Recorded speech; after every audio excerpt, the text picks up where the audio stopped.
Clatter. A fork and knife crash against the tiled floor, sharp enough to turn a few heads nearby. But not hers. The waitress strolls past the family's booth without so much as a glance, tray balanced perfectly, smile stretched wide, directed, only toward another table across the room. Marcus freezes, heart sinking. His wife shifts uncomfortably, eyes darting to the fallen utensils. Their daughter whispers, "Daddy, we don't have any forks." He raises his hand, calm but firm. Nothing. She glides past again, this time leaning in close to a table of laughing white patrons, her voice honeyed, her laughter effortless. Their drinks appear within seconds, refills flowing before the glasses even run dry. At Marcus's table, the silence thickens. No menus, no water, no acknowledgement. The sound of cutlery striking the floor wasn't just a mistake. It became a spotlight, a harsh reminder that their presence didn't register here. Marcus's chest tightens. He doesn't want to believe what his eyes already know. Maybe she didn't see. Maybe she's just busy. He forces the thought, trying to bury the sting rising in his throat. But when she circles back once more, skipping their table like it doesn't exist, her smile blooms wide again, for someone else. His wife exhales slowly, steadying herself. But the ache of being unseen is already heavy, and still the silverware lies on the floor, untouched, like them. "Excuse me?" Marcus's wife says softly, raising her hand halfway. The waitress brushes by, balancing another tray. Her eyes flicker for a fraction of a second, enough to show she heard. "Oh, I'll be right back with you," she says, voice clipped and dismissive, already moving on. Minutes drag. Nothing changes. Maybe she forgot, his wife mutters, trying to convince herself more than anyone else. She lifts her hand again, higher this time, catching the waitress mid-step. "Ma'am, could we please get some menus?" The waitress pauses, offers a tight-lipped smile that doesn't reach her eyes. "Yeah, of course, I'll grab those in just a second." But she doesn't. She pivots, heading straight to another table, kneeling slightly to chat with a couple, as though they were long-lost friends. The pit in Marcus's stomach deepens. Empty words, hollow promises. Their hunger isn't the only ache now. It's dignity being chipped away, piece by piece. His daughter tugs at his sleeve, whispering, "Are we not allowed to eat here?" Marcus forces a smile, but it wavers. Of course we are, baby. Of course. Yet every passing second says otherwise. The booth behind them stirs with murmurs, voices lowered just enough to sting. Still waiting? Can't imagine why. A chuckle follows, short and cruel. Marcus keeps his eyes forward, jaw tightening. Across the aisle, a man leans back in his chair, pulling out his phone, camera angled subtly toward their table. Another diner smirks, nudging his companion as though the family were a spectacle meant for ridicule. His wife shifts uneasily, lowering her gaze. The children sense it too, shoulders hunching as if trying to disappear. Every sound in the restaurant seems louder. The scrape of chairs, clinking of glasses, forks hitting plates, all of it surrounding them in sharp contrast to their empty table. Marcus hears someone mutter under their breath, "This place isn't for everybody." The words cut deep, a blade wrapped in casual tone. The air feels heavier now, as if the whole room is waiting, watching, feeding off their silence. And silence is all they have left, at least for now. Marcus leans closer to his kids, forcing a smile that feels paper-thin. "Hey, you know what? Maybe they're just training a new chef in the back, and that's why it's taking so long." His son giggles softly, unsure if it's a joke.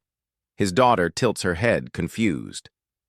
"But they got food already," she says, pointing to the table across the room. Marcus swallows hard. "Yeah, well, maybe they ordered before us." His wife's eyes meet his for a brief moment. She knows he's protecting them, even as the truth gnaws at him. He reaches across the table, ruffling his son's hair, trying to mask the tremor in his hands. Tell you what, when we finally get our food, I bet it'll taste twice as good because of the wait. The children laugh lightly, the sound sweet but fleeting. He soaks it in, knowing it won't last long. Behind the shield of his forced cheer, Marcus carries the weight alone. Every whisper, every stare, every dismissive glance lands on him first, but he refuses to let it crush them too. His kids deserve better than this silence. Marcus leans back in the booth, drawing in a slow breath that rattles faintly in his chest. His jaw tightens, knuckles white against the table's edge. He doesn't lash out, not yet. The fury remains inside, coiled and burning, masked beneath a calm surface. His wife watches him, worry etched across her face. She sees the storm beneath his quiet eyes, the sorrow tucked into the corners of his clenched smile. He exhales, the sound long and heavy. Not defeat, not surrender, just the weight of holding it all in. Every second stretches longer, pressing, harder. His children giggle faintly at some whispered joke, unaware of how their father fights a battle no one else will name, and in that silence, Marcus makes a vow he doesn't yet speak aloud. Something inside him refuses to stay unseen. Marcus Johnson wasn't just another face in the crowd. He was a man who carried both history and hope on his shoulders. A father of two, a husband, and once a high school teacher, he had traded chalkboards for community halls. Now, as a local organizer, his mission was to give young people the guidance he wished someone had given him. "Daddy, why don't they listen?" his son once asked after a rally. Marcus smiled faintly. Because change takes time, but time only moves if people push. Tonight, however, he wasn't a leader or a mentor. He was simply a father, hoping for one peaceful dinner where dignity wasn't up for debate. Marcus's days were never simple. Mornings began with coffee and schedules, afternoons spent guiding teens away from corners where temptation lurked, nights devoted to planning programs that might outlast him. Yet in every hour there was also fatherhood, helping with math homework, checking his son's jump shot, listening to his daughter's piano practice echo through the house. The strain of systemic racism pressed on him constantly. The sideways looks, the constant proving, the quiet battles no one applauded. Still, he carried himself with steady resolve, knowing his children learned not just from what he said, but how he endured. Across the table sat his anchor, his wife, the one who steadied him when the weight threatened to bend his back. Beside her, their daughter, proud and glowing, the certificate she'd earned tucked neatly in her backpack. She had worked tirelessly, topping her class at only 12 years old. His son, 9, leaned close, eyes wide with the excitement of celebrating his sister's success. This wasn't just dinner. It was a moment meant to honor her brilliance, to remind their children that excellence mattered, that family joy was something worth pausing for. That's why the neglect cut deeper than hunger. For Marcus, the diner itself carried meaning. He had chosen it carefully, not for extravagance, but for what it represented. A place once closed to people who looked like him now boasted of progress and diversity. "This is where we belong too," he'd whispered to his wife while booking the reservation. But the illusion cracked the moment they stepped inside. Each ignored glance, each delayed promise stripped the veneer away. What was supposed to be a symbol of inclusion revealed itself as fragile, temporary, conditional. Progress, he realized, wasn't as solid as the walls around them. Marcus sat, still, rage coursing beneath his calm. He knew the trap too well. One outburst, one raised voice, and he'd confirm every stereotype waiting to be whispered. "If I lose my cool, they'll call me the angry black man," he thought. "But if I stay silent, my children will think this treatment is normal." His wife's hand brushed against his under the table, quiet reassurance in the storm. He drew in a breath, torn between silence and fire. Heather floated across the room with a smile so bright it could have lit the chandeliers. She laughed with one table, crouched low to take a child's order at another, refilled water glasses before they were even half empty. To everyone else, she was warmth in an apron, but when her eyes met Marcus's family, that smile thinned, almost vanished. She approached their table like it was a chore she'd rather skip. "Uh-huh," she muttered flatly, pen tapping her pad without enthusiasm. Marcus studied the difference. It wasn't subtle. Her kindness wasn't spread evenly. It had borders. He glanced at his wife, who raised an eyebrow, silently acknowledging the insult neither of them wanted to name aloud. Not yet. Moments later, Heather returned to the group beside them. The bubbly charm was back in full force, her voice lifting with exaggerated sweetness. "Of course, let me get that right away." Marcus's daughter leaned forward, whispering, "She's really nice to them." His chest tightened. It wasn't just bad service. It was deliberate, sharp, and meant to remind them of their place. When his wife lifted her hand politely, Heather swerved toward her, eyes glazed with irritation. "Yes?" she asked, plastering on a crooked smile. "We've been waiting a while," his wife said softly. "Could we please get our menus?" Heather's voice carried that polite but not polite tone. "I'll get to you when I can," she replied, already pivoting to greet a newly seated couple across the aisle. Marcus's jaw twitched as he watched. The couple had just arrived, coats still slipping from their shoulders, yet Heather rushed toward them as if they were royalty. "Welcome. So glad you're here tonight," she sang. His wife's shoulders slumped, her dignity pricked by words, meant to dismiss. Marcus placed a hand gently over hers beneath the table. "She heard us," his wife whispered. He nodded slowly. "She chose not to." Minutes stretched long.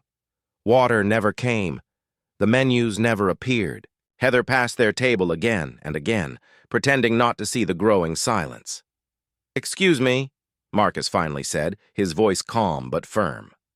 Heather turned, forced another tight smile, and replied, "Drinks? Oh, I thought I already put that in." "You didn't," his wife said evenly. Heather rolled her eyes almost imperceptibly. "I'll check with the bar," she muttered, striding off before they could respond. 10 minutes later, still nothing.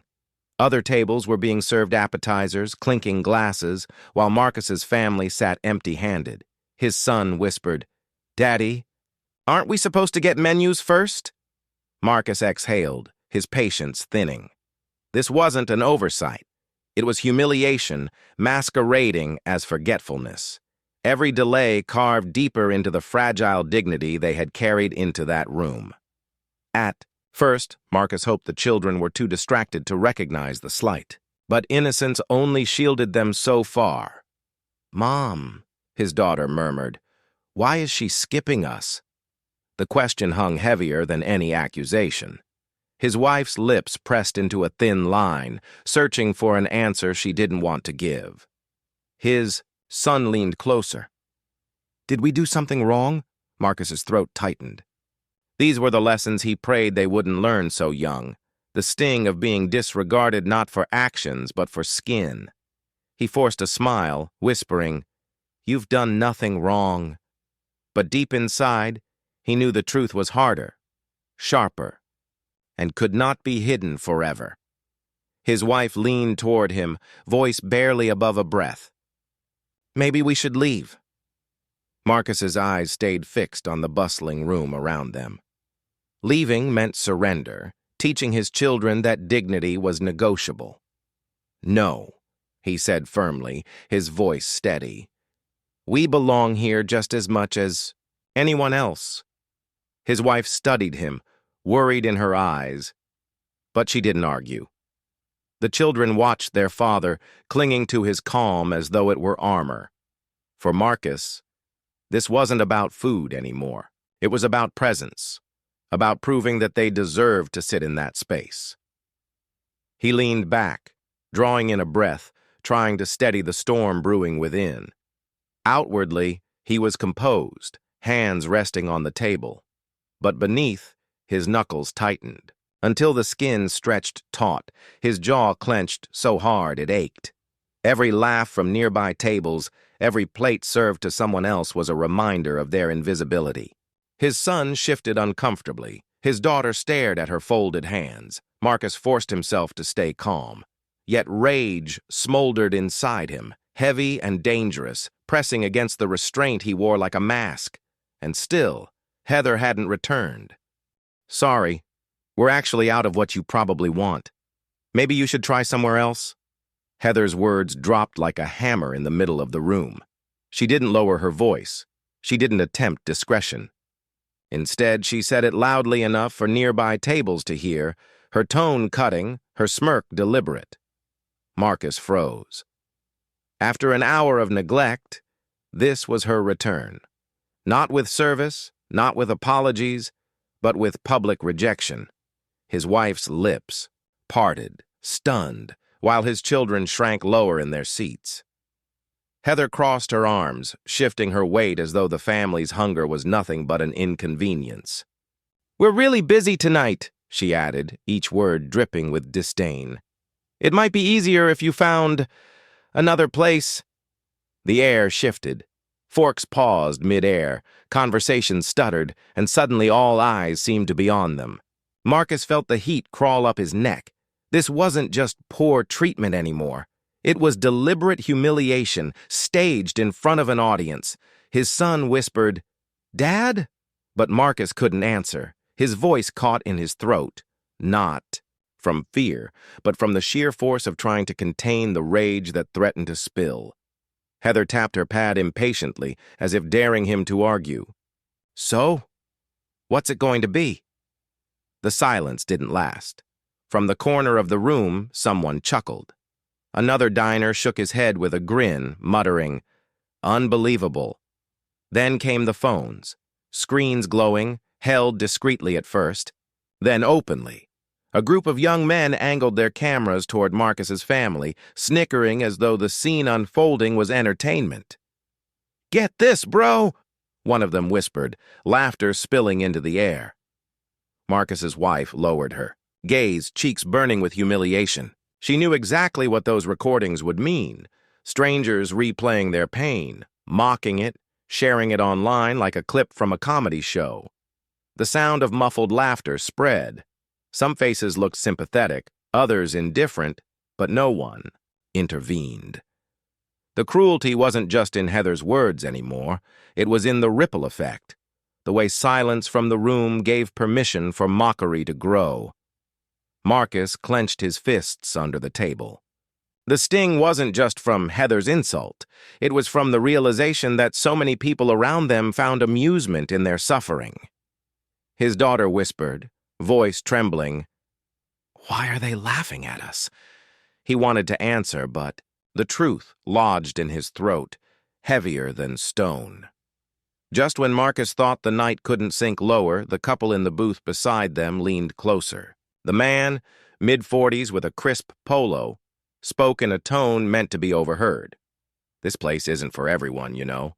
His companion gave a quiet laugh, nodding as though he'd said something clever.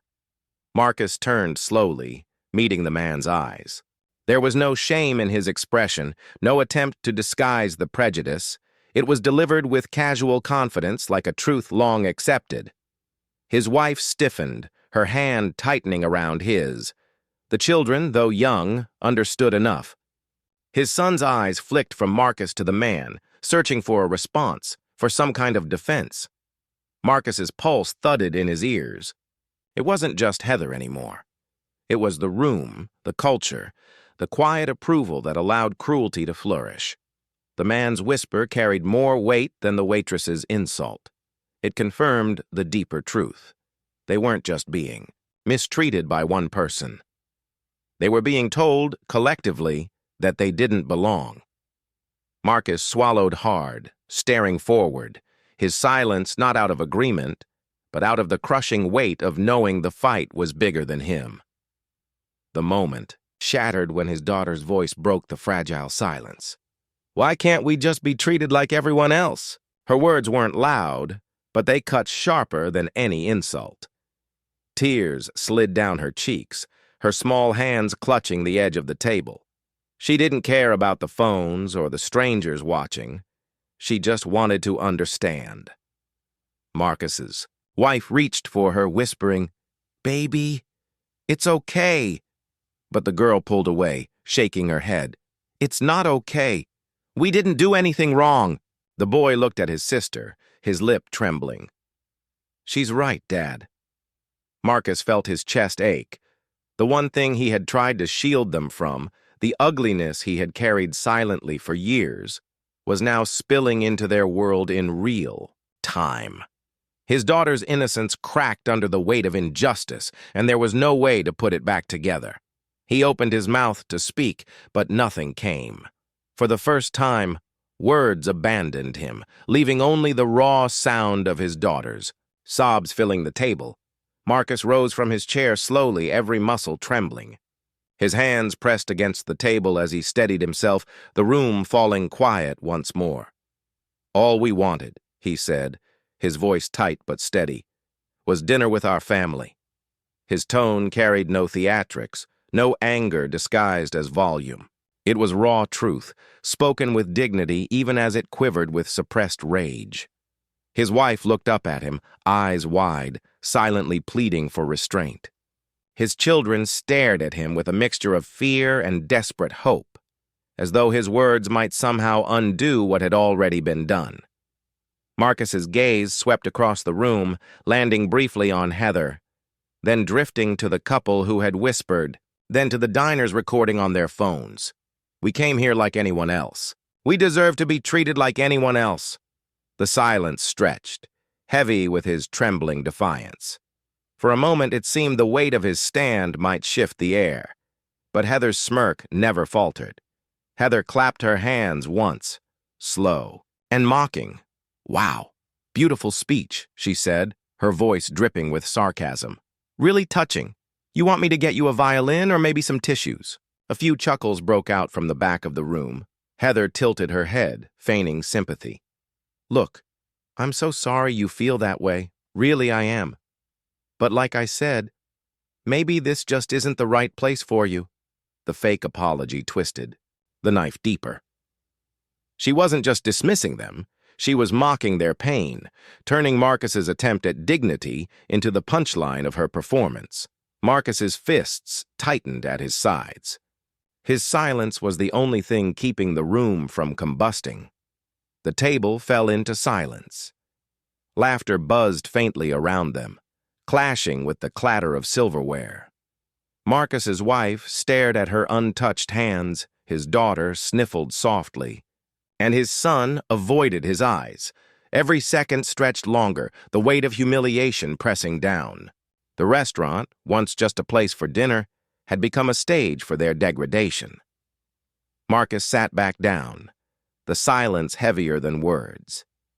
In that silence, Marcus felt the crushing truth. He had failed them. He looked at his children, his daughter wiping tears, his son staring blankly, and the weight of helplessness hit harder than Heather's cruelty. He had promised to protect them, to shield them from this very reality. Yet here they sat, wounded not by fists, but by words and stares. His voice, usually, their anchor, had faltered. His strength, their shield, had cracked. And in that moment, he wasn't just humiliated. He was powerless, broken in front of the people who needed him most. "Evening, folks." The voice hit the room before the door finished closing. Barack Obama stepped in, casual in demeanor yet carrying a gravity that stopped chatter mid-sentence. Forks froze, laughter vanished, and eyes widened as if the air itself shifted. Marcus lifted his head, disbelief clouding his thoughts. He wasn't sure if fatigue was tricking him, but the truth stood at the entrance. The former president had entered this very diner. People straightened in their seats, pretending composure while phones slipped discreetly into recording mode. Heather's smirk dissolved instantly. Suddenly, the room that had reveled in humiliating Marcus and his family seemed unsure how to breathe. Marcus's wife leaned close, whispering, "Is this really happening?" Before he could answer, his daughter wiped her eyes, staring with a mixture of awe and hope, as though history itself had walked in to rescue her broken night.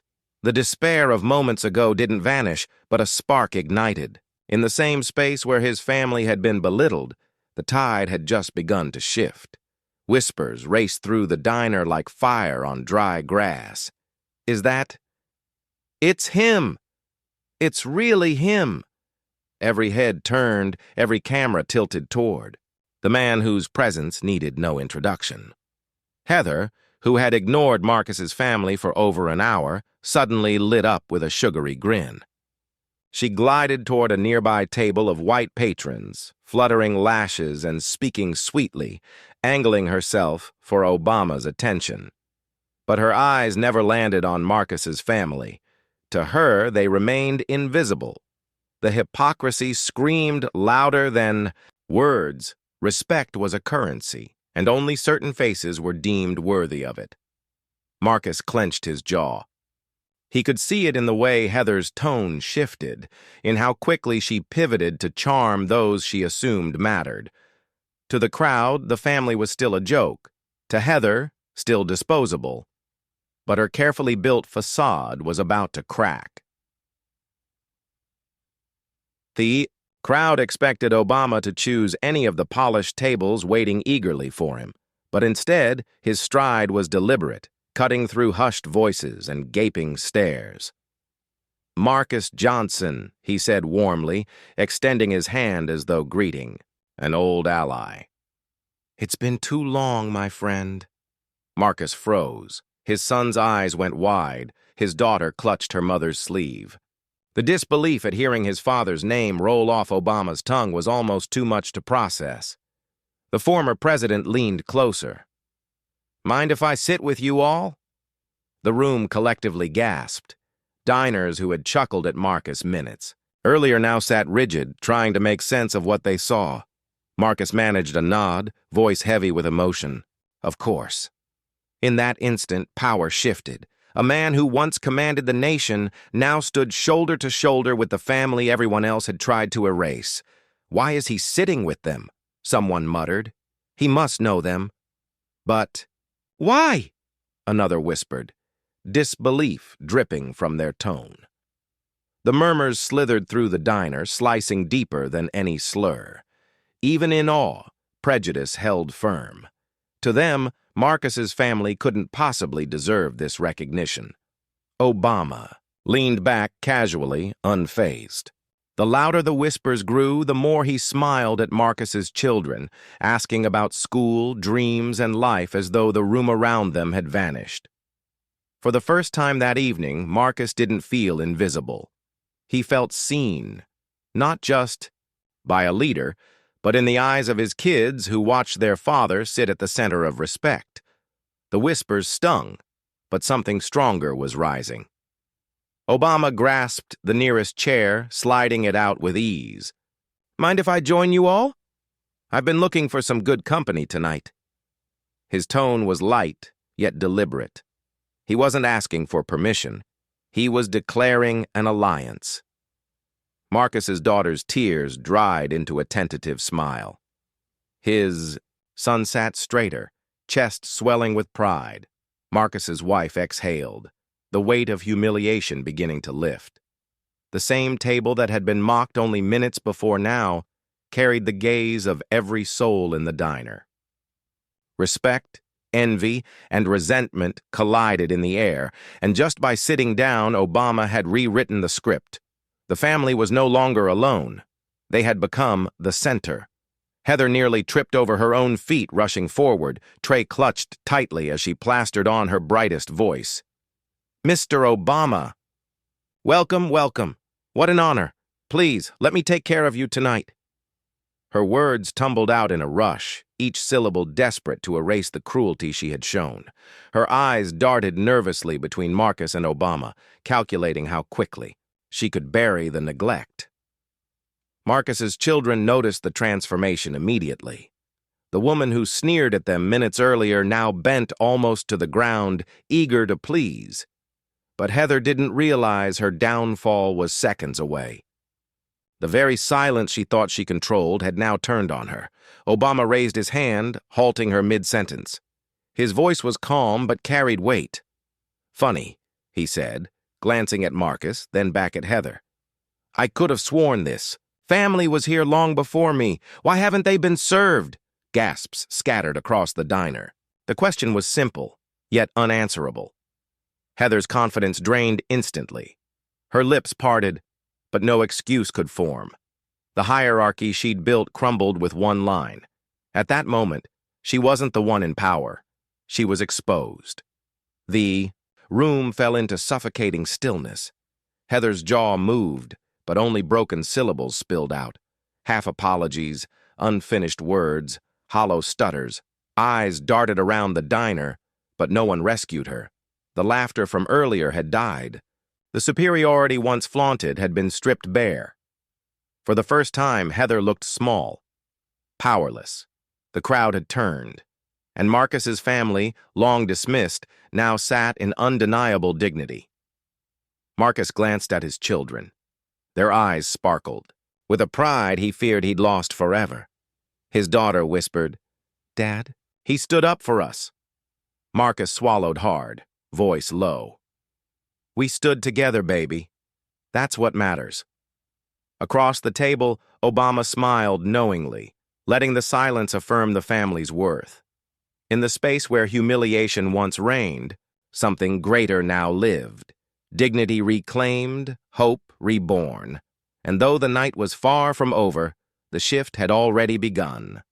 Obama leaned forward, his voice steady yet commanding.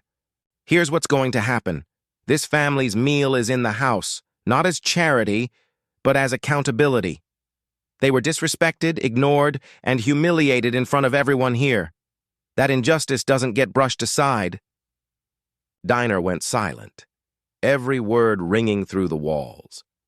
Heather froze, her fake smile collapsing under the weight of truth. Marcus's son stared at Obama in disbelief, whispering, "Did he really just say that out loud?" Marcus nodded slowly, emotion pressing at his chest. Obama wasn't making a private request. He was holding the restaurant accountable in front of witnesses.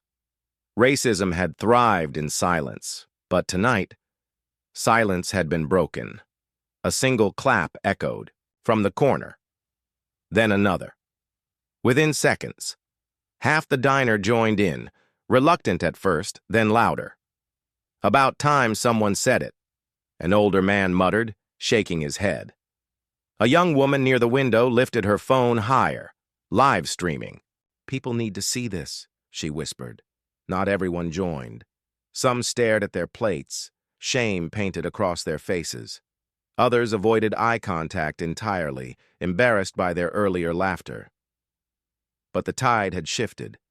Marcus's children no longer felt like outsiders at their own table. For once, the crowd stood with them instead of against them. The manager stormed out from behind the counter, voice sharp. "Heather, enough! This is unacceptable," Heather stammered. I didn't mean—" "Save it," the manager cut her off. "You embarrass this establishment. We'll discuss your suspension after tonight." Gasps rippled across the room as whispers filled the air. "Suspended? She deserves worse." Heather's face drained of color, her bravado gone. For the first time, she wasn't in control. She was the cautionary tale. Marcus's daughter leaned close to her brother, whispering, "She thought we didn't matter. Look at her now." Justice wasn't whispered anymore. It was declared in plain sight. Marcus finally exhaled, shoulders relaxing for the first time all night. His eyes locked on his children, their faces glowing with pride. "Listen to me," he said softly, but firmly enough that they leaned in. "Never let anyone tell you where you don't belong. Not here, not anywhere." His son nodded, eyes fierce, with understanding. His daughter whispered, "We won't, Daddy." Obama smiled, adding gently, "Your father's right. Dignity isn't given, it's lived. And you all just proved that tonight." The words etched themselves into the children's hearts, transforming pain into strength. Laughter finally returned to the table, genuine, full, and unashamed. Obama cracked a story from his own youth, and Marcus's son laughed so hard he nearly spilled his drink. Marcus's wife leaned back, the heaviness of the evening melting away. For the first time all night, joy replaced humiliation. Heather slipped quietly toward the back, her exit unnoticed, her power gone. At that table, dignity had been restored, and the memory of injustice had been reshaped into triumph. So now I'll ask you directly, what would you have done if you were in Marcus's shoes? Would you have stayed silent or stood tall against the weight of humiliation? Think about it, because silence is never neutral. And what about you? Have you ever witnessed injustice unfold right before your eyes? Did you intervene, or did fear hold you back? Your story matters here, more than you realize. Drop your thoughts in the comments, share this message, and hit subscribe if these stories move you. Together, every voice raised against racism becomes impossible to ignore.